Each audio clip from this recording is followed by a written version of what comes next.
அனைவருக்கும் வணக்கம். மீன ராசிக்காரர்களுக்கு ஜனவரி மாதம் 1ஆம் தேதியிலிருந்து 7ஆம் தேதி வரை கிரகநிலைகளின் அமைப்பை ஆராய்ந்து பார்க்கும் போது ஒரு விசேஷமான சிறப்பான வாரமாக பார்க்கப்படுகிறது. ஏனென்றால் சுப மற்றும் சுப கிரகங்கள் இணைந்தும் பாவ மற்றும் பாவ கிரகங்கள் இணைந்தும் சஞ்சரிப்பதால் ரெட்டிப்பு நன்மையும் யோகமும் கிடைக்கக்கூடிய ஒரு தருணமாகவும் இவை நடந்தே தீரக்கூடிய நிகழ்வாக எவையெல்லாம் மீன ராசிக்காரர்களுக்கு அமைகின்றன என்பதை சற்று விரிவாக பார்க்கலாம். அதிலும் மீன ராசிக்காரர்களுக்கு ராசியின் ராஜயோகாதிபதியாக இருக்கக்கூடிய சுக்கிரன் புதனுடன் இணைந்து பாக்கியஸ்தானத்தில் அமர்ந்திருப்பது அமோகமான மாற்றத்தை ஏற்படுத்தி கொடுக்கக்கூடிய ஒரு சிறந்த தருணமாக பார்க்கப்படுகிறது. எனவேதான் மீன ராசிக்காரர்களுக்கு பல அதிரடியான நன்மை நிறைந்த ஒரு தருணமாக அமையக்கூடிய வாய்ப்பும் யோகமும் உருவாகிறது.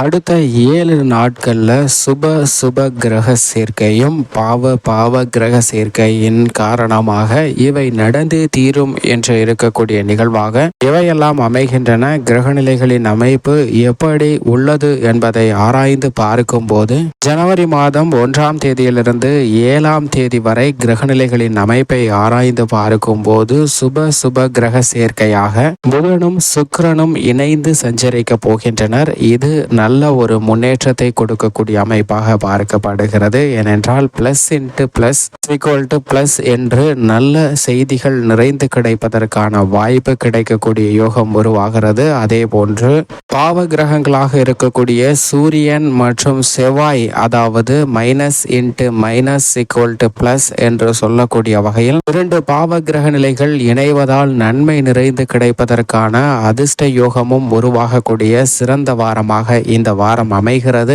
இது வருடத்தின் துவக்கத்தில் இருப்பது விசேஷமான ஒன்றாக பார்க்கப்படுகிறது. ஏனென்றால் 2 சுப கிரகங்களாக இருக்கக்கூடிய புதன் மற்றும் சுக்கிரன் ஆகிய 2 கிரக நிலைகளும் சுபத்துவ பாதையில் இணைவது மிக பெரிய அளவில் நன்மையை அள்ளி கொடுக்கக்கூடிய மிக சிறந்த முன்னேற்றத்தை கொடுக்கக்கூடிய ஒரு அமைப்பாக பார்க்கப்படுகிறது. ஏனென்றால் புதனும் வக்ர நிவர்த்தி பெற்று வலுவாக நேர்கதியில் சஞ்சரிக்கிறார். அதே போன்று சுக்கிரனும் ஆட்சி பலத்தை இழந்தாலும் விருச்சிக ராசியில் வலுவாக சஞ்சரிக்கிறாருங்க. புதன் மற்றும் சுக்கிரன் ஆகிய 2 கிரக நிலைகளும் விருச்சிக ராசியில் சஞ்சரிப்பது ஆழ விருச்சம் போல் பல்வேறு வகையில முன்னேற்றத்தை பெறக்கூடிய வகையில் நல்ல பல வாய்ப்புகளும் சந்தர்ப்பங்களும் நிறைந்து கிடைக்கக்கூடிய வாரமாக அமைவதற்கான வாய்ப்பை இந்த சுப கிரக சேர்க்கையானது உறுதிப்படுத்தியுள்ளது என்பதை தெளிவாக எடுத்து காட்டுகின்றன. அதே போன்று பாவ கிரகங்களாக இருக்கக்கூடிய செவ்வாய் மற்றும் சூரியனின் அமைப்பை ஆராய்ந்து பார்க்கும் போது செவ்வாய் மற்றும் சூரியன் ஆகிய 2 கிரக நிலைகளும் இணைந்து குருவின் ஆட்சி வீடான தனுசு ராசியில் சஞ்சரிக்கின்றன.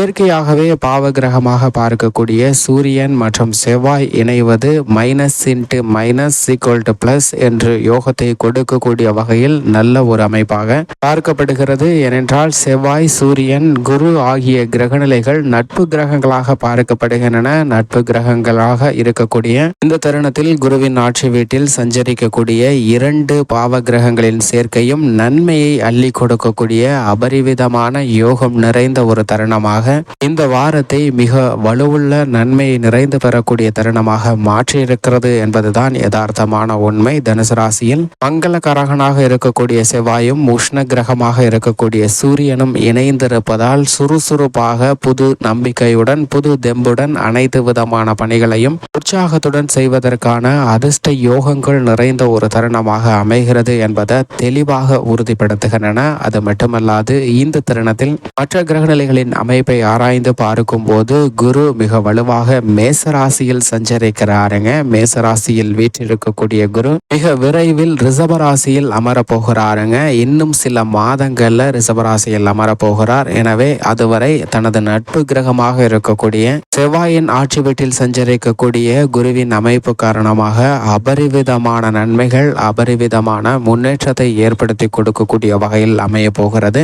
மேலும் இந்த 7 நாட்கள்ல எதிர்பாராத பல விசேஷ சுப நிகழ்வுகளை நடத்துவதற்கான நல்ல பல சந்தர்ப்பங்கள் நிறைந்து கிடைக்கக்கூடிய தருணமாக பார்க்கப்படுகிறது. சனியும் முழு ஆட்சி பலம் பெற்று தனது சொந்த ராசியான கும்ப ராசியில் வலுவாக அமர்ந்திருக்கிறார். எனவே எதிர்பார்த்தவை அனைத்தும் சிறப்பாக நடைபெறக்கூடிய யோகம் நிறைந்த ஒரு தருணமாக அமைகிறது என்பதை தெளிவாகவும் துல்லியமாகவும் உறுதிப்படுத்துகிறார். ஜீவனக்காரர் வலுவாக இருப்பதால் நீங்கள் எதிர்பார்க்கக்கூடிய போனஸ், ஊதிய உயர்வு, விடுமுறை, பதவி உயர்வு உள்ளிட்ட பல நன்மை நிறைந்த தருணங்களாக மாறுவதற்கான வாய்ப்பை கும்பராசியில் ஆட்சி பலம் பெற்றிருக்கக்கூடிய சனி நிச்சயமாக உருவாக்கி கொடுக்க போகிறார். ராகு கேதுவின் அமைப்பை ஆராய்ந்து பார்க்கும் போது ராகு குருவின் ஆட்சி வீடான மீன ராசியில் அமர்ந்திருப்பது, சமபலம் பொருந்திய கிரகத்துடன் இருப்பது நல்ல நன்மை நிறைந்து கொடுக்கக்கூடிய ஒரு அமைப்பாக பார்க்கப்படுகிறது. மோட்சக்காரகரான கேதுவும் புதனின் ஆட்சி வீடான கன்னிராசியில் அமர்ந்திருப்பது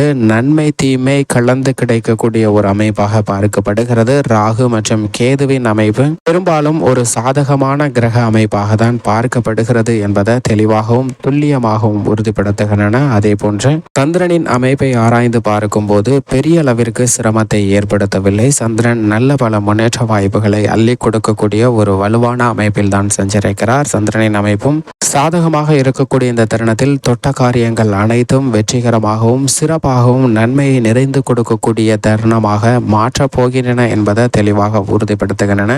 வருடத்தின் முதல் வாரமாக இருக்கக்கூடிய இந்த முதல் 7 நாட்கள்ல கிரகநிலைகள்ல பெரிய அளவிற்கு மாறுதல் இல்லை. சந்திரனை தவிர மற்ற 8 கிரகங்களும் ஒரே அமைப்பில் வலுவாக சஞ்சரிக்கின்றன. அதிலும் குறிப்பிடத்தக்க வகையில் சுப கிரக சேர்க்கையும் பாவ கிரக சேர்க்கையும் plus into plus equal to plus ஆகவும் minus into minus equal to plus ஆகவும் மாறக்கூடிய வகையில் நல்ல நன்மையும் எதிர்பார்த்த பல விசேஷ தருணங்களும் சிறப்பாக கிடைப்பதற்கான வாய்ப்பையும் யோகத்தையும் நிச்சயமாக கிரகநிலைகளின் அமைப்பு உருவாக்கி கொடுக்கிறது என்பதில் சந்தேகமே இல்லை.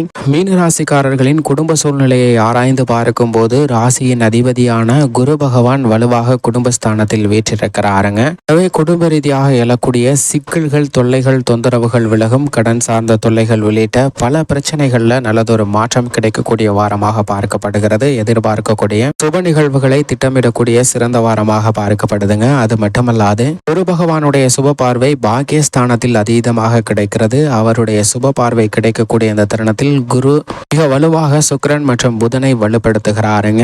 பாக்கியஸ்தானத்தில் வீற்றிருக்கக்கூடிய சுப கிரகங்களாக இருக்கக்கூடிய புதன் மற்றும் சுக்கிரன் இணைந்திருப்பதால் எதிர்பாராத அதிர்ஷ்டம் நிறைந்த யோகம் நிறைந்த பல வாய்ப்புகளும் சந்தர்ப்பங்களும் உருவாகிறது. இந்த காரியத்தை கையில் எடுத்தாலும் அவற்றில் காரிய வெற்றி நிறைந்து கிடைக்குங்க. பல சிரமங்கள், தடைகள் விலகுகிறது. பல அவமானங்கள், போராட்டங்களுக்கு முற்றுப்புள்ளி வைக்கக்கூடிய ஒரு தருணமாக அமைய போகிறது. அது மட்டுமல்லாது பாவ கிரகங்களாக இருக்கக்கூடிய சூரியன் மற்றும் செவ்வாய் இணைந்து ஜீவனஸ்தானத்தை வலுப்படுத்துகிறன. 10ஆம் இடம் ஆகிய தொழில் ஸ்தானம் பாவ கிரகங்களின் சேர்க்கை இரட்டிப்பு நன்மை கொடுக்கக்கூடிய ஒரு அமைப்பாக பார்க்கப்படுகிறது. எனவே புதிதாக விவசாய நிலம், வீடு, வாகனம் வாங்குவதற்கான அதிர்ஷ்ட யோகம் உண்டு. அனைத்து விதமான காரியங்களும் அலைச்சலும் சிரமமும் இல்லாமல் செய்யலாம். எதிர்பார்க்கக்கூடிய போனஸ், விடுமுறை உட்பட பல நன்மைகள் நிறைந்து கிடைக்கக்கூடிய ஒரு தருணமாக அமைய போகிறது. ஜென்மராசியில் ராகு இருப்பதால் எந்த பணியை மேற்கொண்டாலும் சற்று கவனத்துடன் இருங்க. சனி விரயத்தில் இருந்தாலும் இந்த தருணத்தில் பெரிய அளவிற்கு சிரமம் இல்லை. இருந்தாலும் சற்று கவனத்துடன் இருப்பது நல்லது.